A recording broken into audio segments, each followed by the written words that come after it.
पति पत्नी दोनों ही नौकरी करते थे। एक दिन तेजस गांव अपनी माँ के पास फोन करता है। हेलो, प्रणाम माँ। जीते रहो माँ, तुम दादी बनने वाली हो हैं? अरे वाह, ठीक है बेटा, मैं कल ही आती हूँ। जब माँ जी शहर पहुंची तो बेटे बहू ने बहुत अच्छे से स्वागत किया। लीजिए माँ जी, चाय। अरे गर्मा गर्म पकोड़े ले आओ माँ के लिए। नीरू रसोई में गई और 2 मिनट में ही पकोड़े ले आई। जी ये लीजिए। बहू, जादू से बनाए हैं क्या? अभी तो रसोई में गई थी। यम्मी। माँ जी, शीला रसोई में पकोड़े तल रही है, मैं बस लेकर आई। हे भगवान, मेरा धर्म भ्रष्ट कर दिया तूने। अब तो गंगा जल से शुद्धिकरण करना होगा। दूसरे दिन, माँ जी मैंने नाश्ता बना दिया है, ऑफिस जा रही हूँ। पर अभी तो घर का सारा काम पड़ा है। शीला आती ही होगी, झाड़ू पोछा बर्तन कपड़े वो सब कर लेगी। हमारे जमाने में घर का सारा काम हम ही करते थे। जी माँ जी, आप बहुत होशियार हैं, मैं घर ऑफिस दोनों नहीं संभाल पाती। तो जरूरत क्या है घर से बाहर जाकर चाकरी करने की? वैसे भी घर का काम खुद करने से घर में बरकत आती है, समझी? पर माँ जी। पर वर कुछ नहीं, इस महीने की पगार मिले फिर ऑफिस बंद। हाँ। रात को नीरू तेजस से कहती है, सुनिए जी, माँ जी बोल रही थी कि मैं नौकरी छोड़ दूं। वैसे ठीक ही तो है, अभी तुम्हें आराम की जरूरत है। फिर भी आराम कहाँ, शीला को छुड़ाने के लिए बोल रही थी। तो अब 24 घंटे में इतना काम तो कर ही सकती हो। पर जॉब पसंद है मुझे, घर पर मन नहीं लगेगा।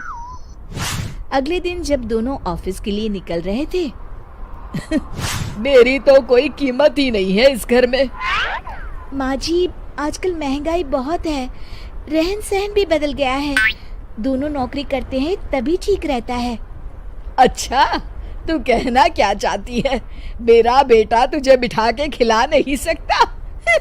तू ही इस घर का खर्च चला रही है, हैं? नहीं माँ जी, मेरा वो मतलब नहीं था। मतलब खूब समझती हूँ, ये बाल धूप में सफेद नहीं किए मैंने। हाँ। अब तो ये रोज का काम हो गया था। तेजस भी रोज की झिकझिक से परेशान हो गया था।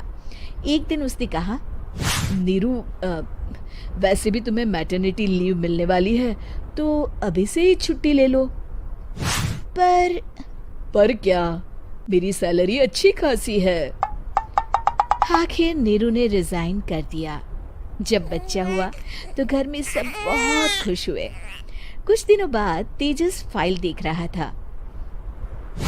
क्या हुआ तेजस, कुछ परेशान लग रहे हो? हाँ, वो हमारी जितनी सेविंग्स थी वो तो हॉस्पिटल में और छठी के फंक्शन में खत्म हो गई है नीरू। और अभी वैसे मंदी चल रही है तो मैं बोल रही थी कल मुन्ना को हेपेटाइटिस का टीका लगवाना है।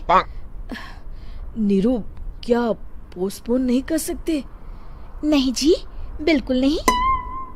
अब तेजस को समझ में आ रहा था कि उससे गलती हुई है। पैसों की कमी का असर घर के माहौल पर भी पड़ रहा था। अगले दिन, बेटा मेरा चश्मा और ये दवाइयाँ ले आना, पर्चा देते हुए माँ जी ने कहा। जी।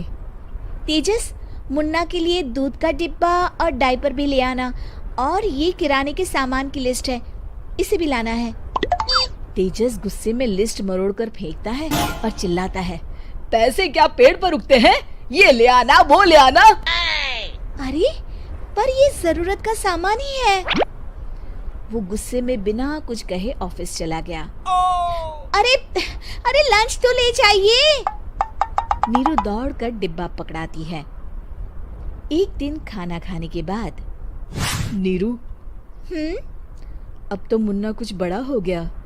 तो अब तुम वापस ज्वाइन कर लो ना जॉब। पर इस रिसेशन में जॉब मिलना बहुत मुश्किल है। ट्राई तो करो। फिर मुन्ना? माँ जी है ना, और एक फुल टाइम मेड भी लगा लेंगे।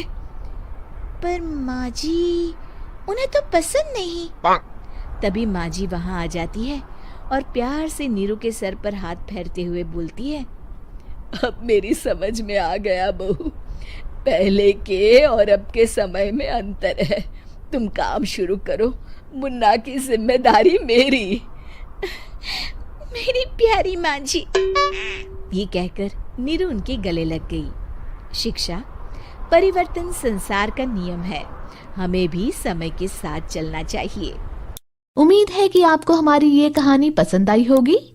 कृपया हमारे चैनल को सब्सक्राइब करें और सभी अपडेट्स के लिए बेल आइकन जरूर क्लिक करें। और हाँ, वीडियो लाइक और शेयर करना मत भूलिएगा। Bye bye.